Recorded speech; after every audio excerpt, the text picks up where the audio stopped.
ចូលរួមស្ដាប់រឿងនិទានខ្មែរដ៏ជោគជិតអំពីការសហការគ្នារវាងកណ្ដូលតូចជួងនិងទន្សាយសុភាដើម្បីយកឈ្នះខ្លាធំកំណាតខឹងគ្រារាំងស្ងួតតើភាពឆ្លាតវៃអាចយកឈ្នះកម្លាំងបាយបានយ៉ាងដូចម្ដេចរឿងនេះបង្កប់នូវអត្ថន័យអប់រំយ៉ាងជ្រាលជ្រៅអំពីការរួបរวมនិងការប្រើប្រាស់ញាជាអាវុធសូមកុំភ្លេចចុច Subscribe ដើម្បីទទួលបានរឿងនិទានថ្មីៗបន្ថែមទៀត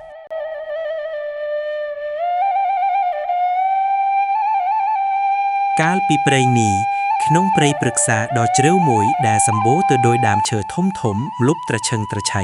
មានសត្វកណ្តុរតូចមួយឈ្មោះថាជួងលូនៅយ៉ាងសុខសាន្តក្នុងរន្ធដីក្រោមដើមជ្រៃដ៏ធំមួយជួងគឺជាកណ្តុរដែលមានមាឌតូចច្រឡឹងរោមពណ៌ប្រភេទរលោងនិងមានភ្នែកខ្មៅរលុងដែលពោរពេញទៅដោយភាពឆ្លាតវៃទោះបីជាគេមានរូបរាងតូចទាបជាងសត្វដទៃទៀតនៅក្នុងព្រៃក៏ពិតមែនប៉ុន្តែជួងមានមហិច្ឆតាធំនិងតែងតែចង់បញ្ចាំឃើញទីពិភពលោកខាងក្រៅដែលនៅឆ្ងាយពីជម្រករបស់ខ្លួនជានិច្ច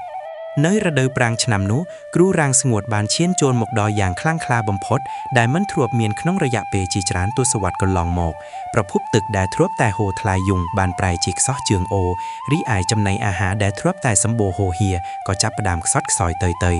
ជួងបានដើរចម្ងាយរាប់សិបគីឡូម៉ែត្រដើម្បីស្វែងរកចំណីប៉ុន្តែអ្វីដែលគេប្រទះឃើញមានតែដីហុយនិងស្លឹកឈើក្រៀមៗប៉ុណ្ណោះភាពស្រីឃ្លានបានចាប់ផ្ដើមយាយីរាងកាយតូចកំសត់របស់គេរហូតធ្វើឲ្យគេស្ទើរតែអស់សង្ឃឹមនឹងបន្តដំណើរទៅមុខទៀត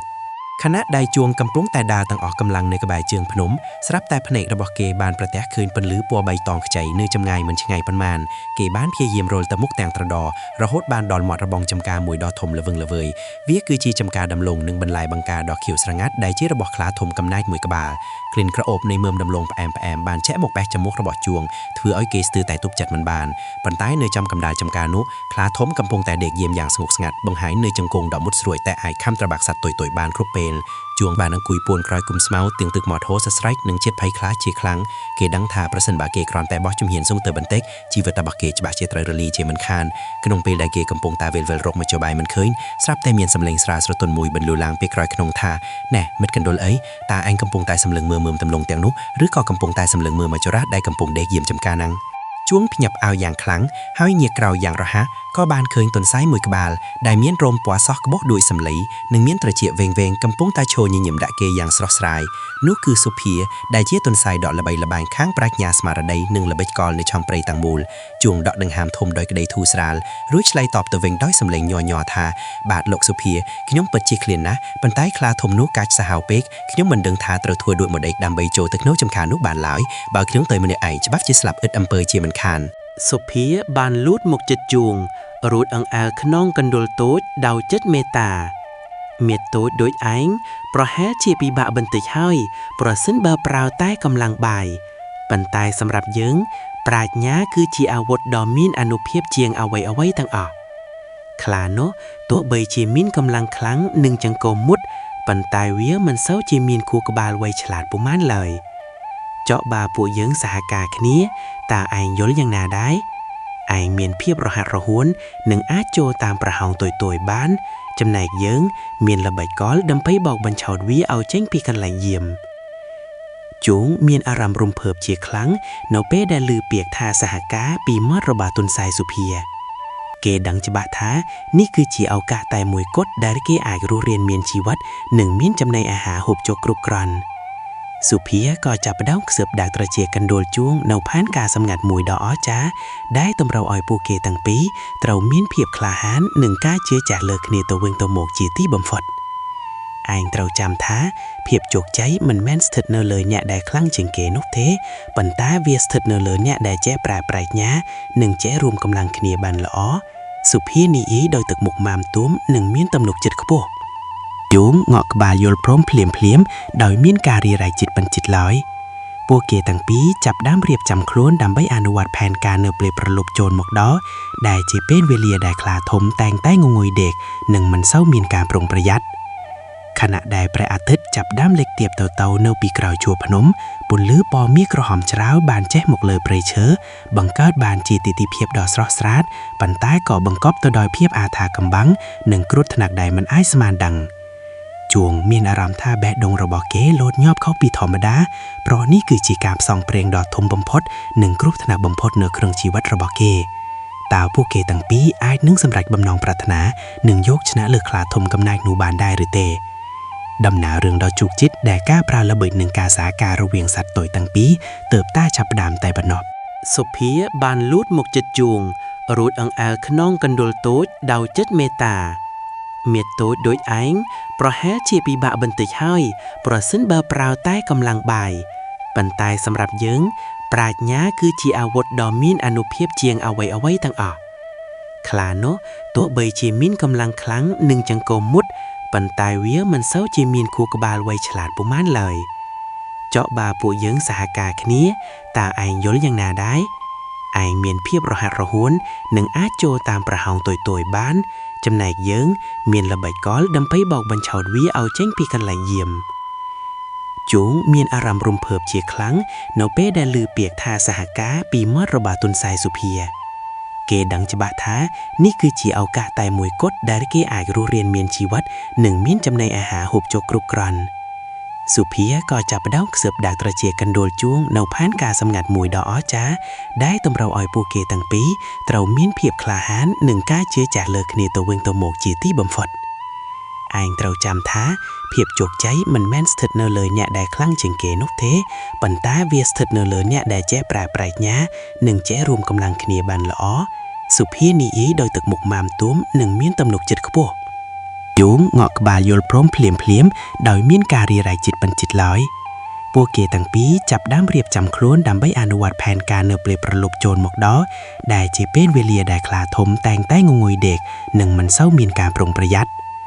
ខណៈដែលព្រះអាទិត្យចាប់ផ្ដើមលេចទៀបទៅនៅពីក្រោយជួរភ្នំពន្លឺពណ៌មាសក្រហមច្រាវបានចេះមកលើព្រៃឈើបង្កើតបានជាទិដ្ឋភាពដ៏ស្រស់ស្រាតប៉ុន្តែក៏បង្កប់ទៅដោយភាពអាថាកំបាំងនិងគ្រោះថ្នាក់ដែលមិនអាចស្មានដឹងជួងមានអារម្មណ៍ថាបេះដូងរបស់គេលោតញាប់ខុសពីធម្មតាព្រោះនេះគឺជាការផ្សងព្រេងដ៏ធំបំផុតនិងគ្រោះថ្នាក់បំផុតនៅក្នុងជីវិតរបស់គេតើពួកគេទាំងពីរអាចនឹងសម្រេចបំណងប្រាថ្នានិងយកឈ្នះលើខ្លាធំកំណាចនោះបានដែរឬទេដំណើររឿងដ៏ជោគជ័យដែលការប្រើល្បិចនឹងការសហការរវាងសត្វតូចទាំងពីរទើបតែចាប់ផ្ដើមតែប៉ុណ្ណោះដំណើររឿងដ៏ជោគជ័យនៃការប្រើល្បិចនឹងការសហការរវាងសត្វតូចទាំងពីរទើបតែចាប់ផ្ដើមតែប៉ុណ្ណោះនៅក្រោមស្រមោលនៃដើមឈើធំដែលយល់ទៅតាមខ្យល់ត្រជាក់នៃរាត្រីទុនសាយដែលជាមិត្តសម្លាញ់ដ៏វៃឆ្លាតរបស់ជួងបានខ្សឹបដាវត្រជាគេដោយសម្លេងតិចតែច្បាស់ថាជួងឯងត្រូវតែចាំកុំឲ្យដៃរបស់ឯងញ័រឲ្យសោះនៅពេលដែលសត្រូវមកដល់ផែនការរបស់យើងពឹងផ្អែកទាំងស្រុងលើភាពរហ័សរហួននិងការកំណត់ពេលវេលាដ៏ត្រឹមត្រូវបំផុតជូបានងក់ក្បាលយល់ព្រមបើទោះបីជាបេះដូងរបស់គេនៅតែលោតញាប់ដួតវាយស្គរក៏ដោយប៉ុន្តែនៅពេលក្រឡេកជើញកែវភ្នែកដ៏មុតស្រួយនិងពោពេញដោយទំនុកចិត្តរបស់មិត្តសម្លាញ់ទុនសាយធ្វើឲ្យគេមានកម្លាំងចិត្តតស៊ូឡើងវិញភ្លាមពួកគេទាំងពីរបានចំណាយពេលពេញមួយព្រលឹបដើម្បីរៀបចំអន្ទះដ៏ប៉ិនប្រសប់បំផុតមួយនៅក្បែរមាត់ជួរថ្មដាដែលបាក់ស្រុតដែលជាកន្លែងដែលខ្លាធំតែងតែដើរកាត់ដើម្បីទៅរកផឹកទឹកនៅមាត់ស្ទឹងជារៀងៗយប់មិនយូរប៉ុន្មានសំឡេងស្លឹកឈើស្ងួតដែលត្រូវជន់បែកក្រឹបបានប្រលីណានទាំងចម្ងាយបង្ហាញពីវត្តមានរបស់សត្វកំណាតដែលពួកគេកំពុងតែរង់ចាំដោយក្តីបារម្ភខ្លាធំដែលមានរូបរាងម៉ាំមួននិងមានឈ្នួតខ្មៅលើខ្នងពណ៌លឿងទុំរបស់វាហាក់ដូចជាមានជីវិតនៅក្រោមពន្លឺព្រះច័ន្ទដ៏ស្រទន់បានដើរចេញមកដោយភាពអំនួតនិងកាយសាហាវបំផុតភ្នែករបស់វាភ្លឺរលោងដោយក្របទដងទទឹមកំពុងតែសម្លឹងរំពៃរកមើលចំណីដែលវឹងវែងផ្លូវមកក្នុងតំបន់របស់វាទុនសាយបានធ្វើសញ្ញាឲ្យជួងទៅពួននៅពីក្រោយកម្ពស់ព្រៃខ្ពស់ក្បែរខ្សែវលាដែលបានចងភ្ជាប់នឹងវនូដុំថ្មធំឡើងមាត់ជ្រោះបន្ទាប់មកទុនសាយក៏បានលោតជិនទៅឈរនៅចំពីមុខខ្លាធំនោះយ៉ាងក្លាហានរួចស្រែកបញ្ជាក់កំហឹងថាណែលោកម្ចាស់ព្រៃដែលគេថាខ្លាំងពូកែអីតើលោកដឹងទេថានៅក្នុងព្រៃនេះមានសត្វម្នាក់ទៀតដែលលឿនជាងនិងឆ្លាតជាងលើកឆ្ងាយណាស់លោកគ្រាន់តែជាសត្វយឺតយ៉ាវដែលពូកែតែរឿងគំរាមសត្វទុនខ្សោយប៉ុណ្ណោះខ្លាធំក្រហមឡើងយ៉ាងខ្លាំងរហូតធ្វើឲ្យសត្វបាក់ស៊ីដែលកំពុងតែដេកលក់ភើលហើរចេញពីសម្បុកខ្ចាត់ចាយអស់វាខឹងសម្បាយ៉ាងខ្លាំងដែលសត្វទុនសាយតូចទាបហ៊ានមកប្រមាថអំណាចដ៏អស្ចារ្យរបស់វាបែបនេះឯងចង់ស្លាប់មែនទេអាសត្វកំសាកខ្លាធំស្រែកឡើងទាំងកំហឹងរួចក៏ស្ទុះដេញតាមទុនសាយភ្លាមដោយល្បឿនលឿនដោយផ្លែតបន្តទុនសាយបានរត់យ៉ាងលឿនឆោតទៅរកមាត់ជ្រួតដែលបានរៀបចំទុកជាមុនខ្លាធំដែលងងឹតមុខដោយសារតែកំហឹងនិងភាពអំនួតបានដេញតាមពីក្រោយយ៉ាងប្រកឹកបំផុតដោយមិនបានចាប់អារម្មណ៍តតែសោះថាដីនឹងខាងមុខជាអន្ទះមរណៈនៅពេលទុនសាយលោតផ្លត់រំលងមាត់ជ្រោយយ៉ាងរហ័សខ្លាធំក៏បានលោតតាមតែងងឹតបំផុតជួងឥឡូវនេះហើយទុនសាយស្រែកបញ្ជាសញ្ញាចុងក្រោយជួងមិនបង្អង់យូរឡើយគេបានប្រើកម្លាំងទាំងអស់ដែលមាននៅក្នុងខ្លួនដើម្បីទាញខ្សែវ៉ាឡេសដែលចងជាប់នឹងគំនរថ្មឲ្យធ្លាក់ចុះមក គុំណោថ្មនិងមេឈឺដែលបិទបាំងមាត់ជ្រោះបានបាក់ស្រុតភ្លាមធ្វើឲ្យថ្លាធំបាត់ចំហនិងធ្លាក់ចូលទៅក្នុងជ្រក់ជ្រៅដែលពោពេញទៅដោយបន្លានិងភុកលាប់យ៉ាងជ្រៅសំឡេងគ្រហឹមដោយភាពតក់ស្លុតរបស់វាបានបន្លឺឡើងលន់លឺពាសពេញព្រៃរួចក៏បាត់ទៅវិញបន្តិចម្ដងនៅក្រោមជម្រៅជ្រោះដ៏ងងឹតសូន្យនោះ នៅពេលសភាពការបានត្រឡប់មកស្ងប់ស្ងាត់វិញ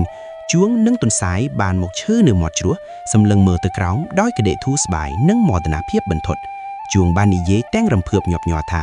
មិត្តសម្លាញ់យើងពិតជាអាចធ្វើបានមែនមៀតូចមិនមែនមានន័យថាទុនខ្សោយរហូតនោះទេទន្សាយញញឹមរួចដាក់ដៃលើស្មាជួងដោយក្តីស្រឡាញ់ថាពិតមែនហើយជួងបើគ្មានការជួយជ្រោមជ្រែងដ៏ក្លាហានពីឯងនិងបញ្ញារបស់ពួកយើងទាំងពីរទេផែនការនេះក៏មិនអាចទទួលបានជោគជ័យឡើយ